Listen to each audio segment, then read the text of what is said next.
So I wonder if you can tell us a bit about how Cradle to Cradle started in Denmark, and also when it started, and what has happened since, and perhaps what's happening now also.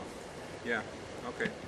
So, well, we did have Brown Garden in Denmark 3 years ago, and there was a small group of people, of 50 people, and some of the larger companies were there, and the waste industry was represented, and there were some interesting people, but there wasn't really any response afterwards. And then when it really started, I think, was a year and a half ago. I was sitting together with a friend, and we were talking about what's happening in Holland, where there's a regular environmental movement around Cradle to Cradle, and the government has taken on the principles and is supporting the implementation in the Dutch society. You have whole regions that are actually, trying to convert into Cradle to Cradle and be an example, a pioneering example for the rest of the world, and new cities being built according to the principles.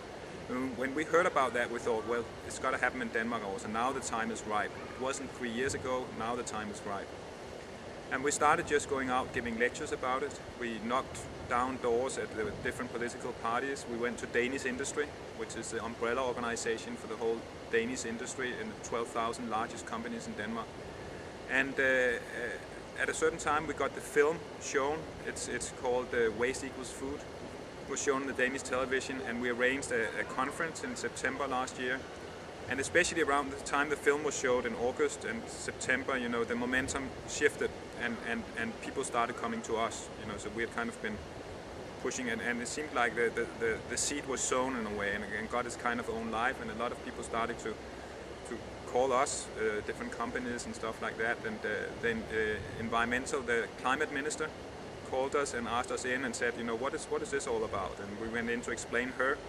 She became the opening speaker of our conference, and the Danish industry that we had introduced the Cradle to Cradle concept to, they got the around 15 largest Danish companies to a special VIP brunch meeting with Brown Garden, where he explained the concept before he went for the official conference. And they then afterwards discussed, these 15 companies, is this something we want to go on with? And it was a big yes. So now these 15 companies, which is 15 of the top 20 largest companies in Denmark, are sitting together looking at eco-design with a very strong emphasis on Cradle to Cradle. So we got Lego, Carlsberg, and it's Bang & Olufsen, it's Coloplast, and it's all the larger ones that are sitting there. So there's been, the development has gone very fast, and actually just as we're speaking right now, my colleague is working with these companies in a Cradle to Cradle workshop, a 1.5 hour workshop. So it's very exciting, the shift from when nobody knew about it. I mean, nobody absolutely in Denmark knew about it a year and a half ago. And then till now, where it's the talk of the day in the industry. The political parties are looking into it also. They're a bit slow. I think it's not going to happen from that side until the industry really takes it on. And we have 3 big conferences coming up. We have one in Sønderborg, where the region of Sønderborg officially, the boss of the business center there, has been out saying we want to be the first Cradle to Cradle city in Denmark. And the waste industry is very much on it. So DACOFA, which is the umbrella organization for the whole Danish waste industry, where all the different kommuner, municipalities of Denmark are members, they're making a Cradle to Cradle waste conference. The largest Danish waste industry is called Vestforbrænding. They are making a Cradle to Cradle workshop for their next big recycling station, which is a several billion kroner project.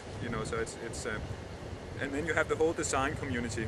I just really turned on by it. Last time we held something, we had a packed room with 150 people, designers mainly and architects, and a 50 on the waiting list. So they're just a big interest from that side. And the Danish Design Center have this yearly international conference is a purely Cradle to Cradle conference. You have Louisiana, which is the #1 museum of modern art in Denmark. They have an exhibition on sustainable architecture with a department only dedicated to Cradle to Cradle architecture. You have the book coming out now in Danish in the 28th of May. And we have gymnasiums, who are now developing. We're helping them develop teaching material together with the technological university, which is where the engineers are getting trained and developed. You know, so some of their people are on there, and it just goes on, and we hear about things that we didn't even know about. You know, so it's exciting. I think the reason is, you know, because it didn't happen 3 years ago. You know, and it's timing now. I think, you know, it's an idea whose time has come. You know, it's not only because we have done great work and been very insistent, you know, but it's mostly because time is right. Because we could have tried to do the same 3 years ago and it wouldn't have happened. You know, but now, I don't know. It's just a whole different receptivity, and kind of this is the next step.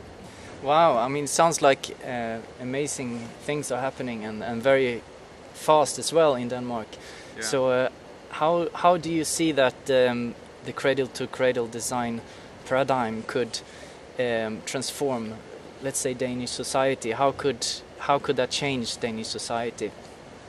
Well, I think this is obviously, you know, it's obviously the way of the future. The question is, how fast does the future come? I think, you know, and this will be the competitive edge that countries like Sweden and Denmark and Norway and Holland and so on, you know, because we can't compete on salary and production processes and so on, but we can sell, you know, we can export this new way of producing, and we can ensure that third world countries, you know, don't go through the same destructive processes that we have been through, you know, and really give them ways of producing that are actually healthy for the planet, and produce products that actually makes a positive difference, that goes into a biological or technical cycle, you know.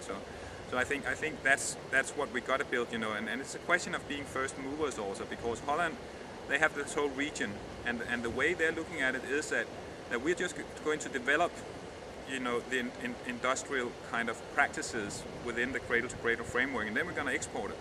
You know, we are not going to go in and produce actually very much, because that's going to happen in other places, you know, in Eastern Europe, in Asia, and Latin America, and so on, you know, where they have, you know, they can do it much better than we can, and are much cheaper. So that's what it's a business concept. Fantastic, yeah. Great, thanks. Okay.